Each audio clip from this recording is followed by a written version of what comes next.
Welcome to the deep dive. Today, we're embarking on a mission into a situation that feels, it feels lifted straight from a nightmare. We're looking at a highly urgent prisoner extraction that uncovers this terrifying medical and magical mystery. So our mission is to take this collection of first-hand accounts, these observational notes you've all seen, detailing the story of a subject named Helena, and really extract the truth of what happened to her mind. Right. And our subject, Helena, she spent a minimum of 14 months in a state her captors call forced stasis. And that word is key here, forced. She was kept alive, perfectly preserved biologically, but she was completely aware and immobile. Wow. So just imagine that, your consciousness trapped inside a body that's become a cage of living stone. 14 months. Exactly. The notes on her confinement, they're genuinely disturbing. I mean, she's submerged in endless dark. She questioned if she even had eyes anymore. And her only anchor, the only way she could even mark time, was just pure physical agony. These electrical surges that were designed to stop her muscles from wasting away. And these jolts were incredibly precise. They'd start the base of her neck and just tear through her body. The interval was calculated. It was 10,800 seconds. Which is, what, every 3 hours? Exactly every 3 hours. This repetitive, violent rhythm was her entire universe for over a year. Okay, let's just pause on that. The psychological horror of that. I mean, you can't fathom the mental discipline it would take to survive that. The sources say she created routines just to avoid going insane. Yeah, she did. She'd mentally walk through cities she'd seen. She would recite every bit of alchemy she ever learned. She had to keep her mind sharp. She was forcing herself to be ready.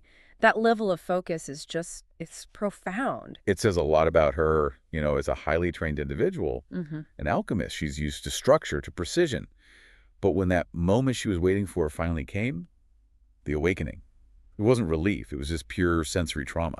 And the extraction itself was violent. She's pulled out of this thick stasis gel by these rough figures, and she's immediately choking, she's drowning. The notes describe the light as a physical weapon, like a knife in her skull. A spike driven through her eyes? Yeah, and she was immediately feral, clawing, scratching at them. You can feel the rage of someone who's been suppressed for that long. And that reaction, it tells us something critical about the whole operation. She was supposed to be completely subdued. Okay. The notes later confirm why she was awake. The intravenous sedation line, which was a core part of the stasis tank system, it was simply turned off. Turned off? You're kidding? Nope.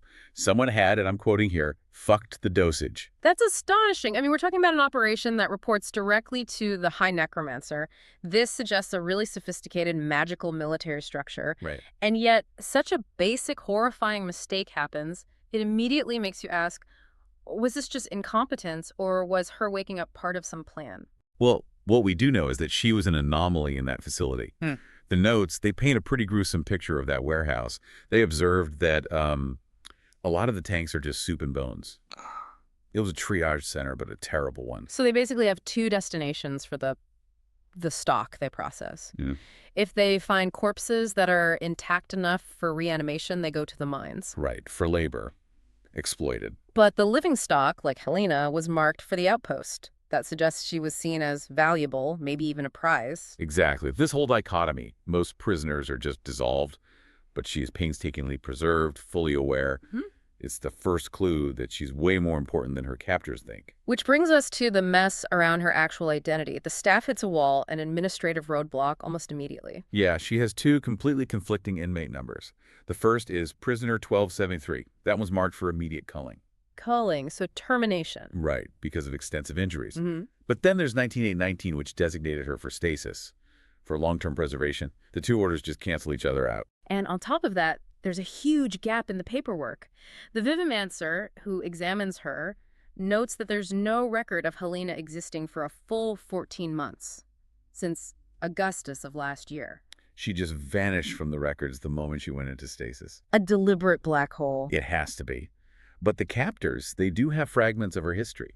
They know she's foreign, from Etras. She's an alchemy student. They even call her the little savant who was sponsored by Principate Apollo. A high-ranking official who was killed. And they link her to Darling Luke, the holdfast boy. So she's connected to the pre-war elite, the resistance. And that context is so important because it explains the trauma she's carrying.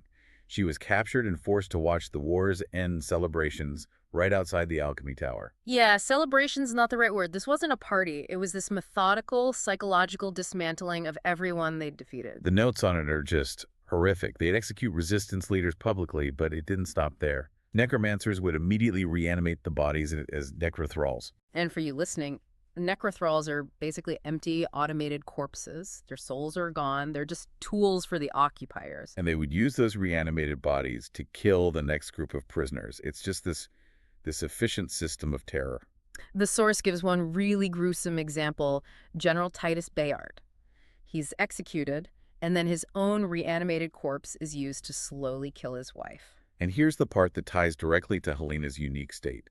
The other prisoners, they were knocked out with paralytics before going into stasis. But not her. Not her.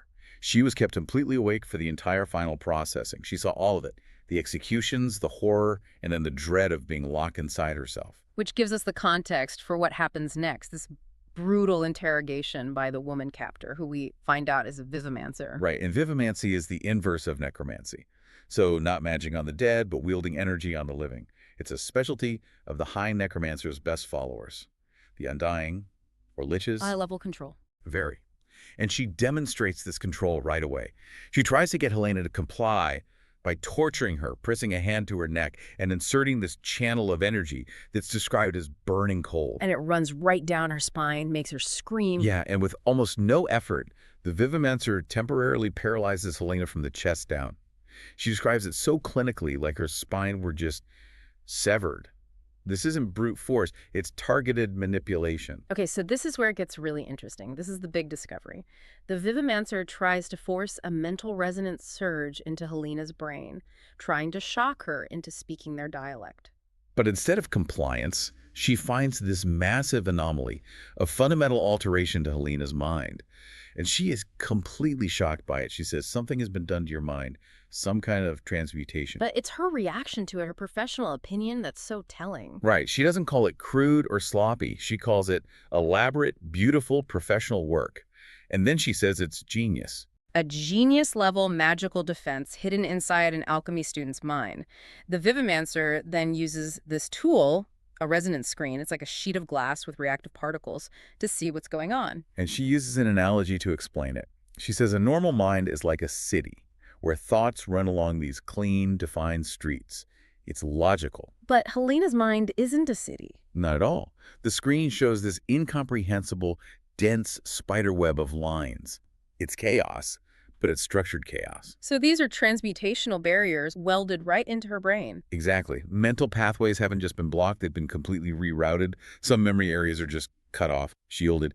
The vivomancer is just bewildered by it. She notes that the skill involved suggests the creator wanted to keep the subject almost completely intact. So 2 goals then, preservation and impenetrable security. But to really get how this works, we need to talk about the magical principles here. Let's talk about resonance. Absolutely.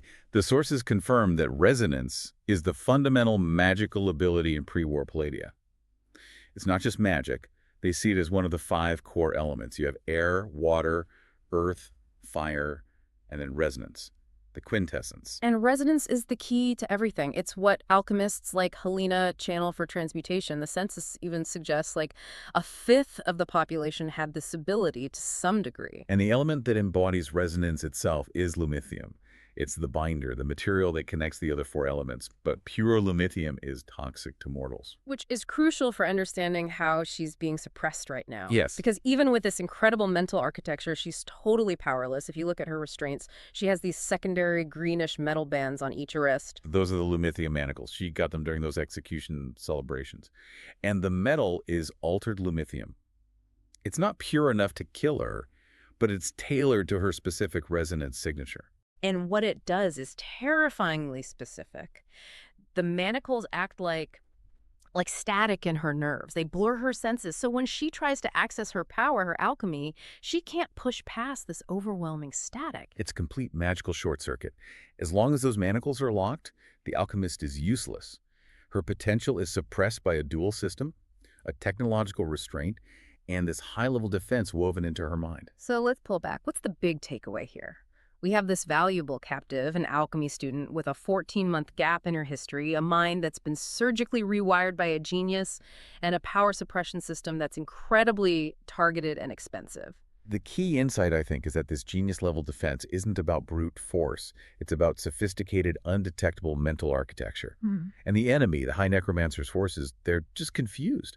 Why go to this extreme effort to preserve and protect and suppress a low-level resistance fighter? Yeah, the vivomancer herself asks that. You do seem mostly intact, though, so why go to all the effort? It doesn't add up. If they wanted information, they would just cull her. If they wanted a necrothrall, they wouldn't have preserved her mind so carefully. Right. The evidence suggests that someone operating on a level equal to or maybe even superior to the High Necromancer's people decided that Helena's original state, or something she knew, was so dangerous that they had to intervene. And that brings us to our final provocative thought for you to consider. The genius who did this wanted Helena to stay almost completely intact. She can't remember the extensive injury from her file, and she can't remember the mind-altering procedure. So if the architect of this defense was shielding Helena from her enemies, what knowledge or what ability was so potent that they had to hide it not just from the vivomancers, but from Helena herself? Was this preservation, or was it a form of sophisticated, self-inflicted imprisonment? The answer might not be in what she knows, but in what she's capable of when those genius barriers finally break down. An intricate puzzle indeed. Thank you for diving into this with us on The Deep Dive.